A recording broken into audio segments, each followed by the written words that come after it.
2024 के चुनाव की तैयारियां थी। चुनाव को लेकर बोले सीएम पुष्कर सिंह धामी, जन जन तक सरकार की योजनाओं का पहुंचाना है। प्रधानमंत्री मोदी के नेतृत्व में 2024 का चुनाव होगा। 2/3 बहुमत के लिए हम काम करेंगे। राष्ट्रीय स्तर के विषयों को जन जन तक पहुंचाना है और राज्य के प्रमुख विषयों को लेकर भी जनता के बीच में जाना है। तो 2024 के लोकसभा चुनाव को लेकर बीजेपी की तरफ से तैयारियां शुरू कर दी गई। तो राष्ट्रीय स्तर के जो विषय हैं जिन पर हम लोगों ने काम करना है, हमारे कार्यकर्ता बंधु के माध्यम से वो जन जन तक जाएंगी, सीमांत तक जाएंगी, समाज के अंतिम छोर में खड़े हुए लोगों तक जाएंगी।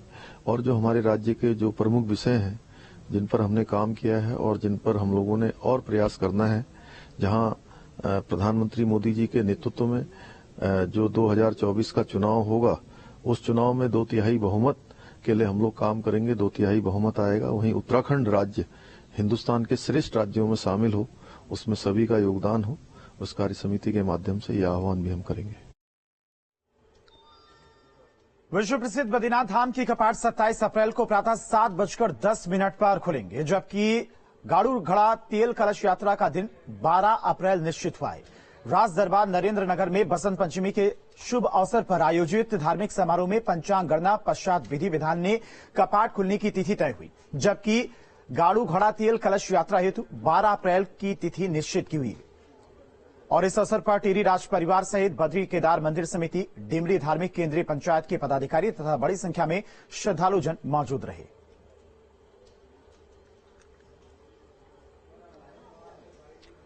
और चारधाम यात्रा पर बोले सीएम पुष्कर सिंह धामी, पिछले साल की चारधाम यात्रा ऐतिहासिक रही। 2023 की चारधाम यात्रा को लेकर तैयारियां तेज कर दी गई हैं।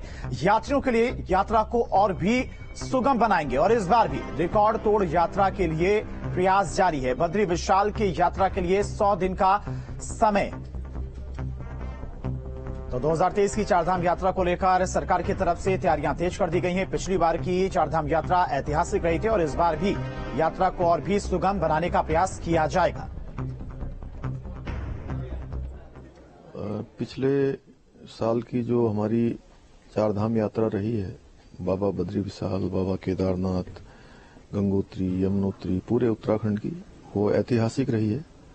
और चूंकि 2 साल बाद वो यात्रा प्रारंभ हुई थी दोबारा से, कुछ चुनौतियां थी, कुछ काम करने थे, काफी प्रयास हम लोगों ने किए और रिकॉर्ड तोड़ यात्री आए, रिकॉर्ड तोड़ श्रद्धालु आए पूरे देश भर के। इस बार हम पहले से ही जो है उसकी तैयारियां कर रहे हैं। जो और अच्छे काम करने हैं और सुविधाएं करनी है, यात्रियों को सुरक्षा भी देनी है, उनकी यात्रा सरल भी बनानी है और सुगम भी बनानी है, तो उसके लिए हम लोग काम करेंगे।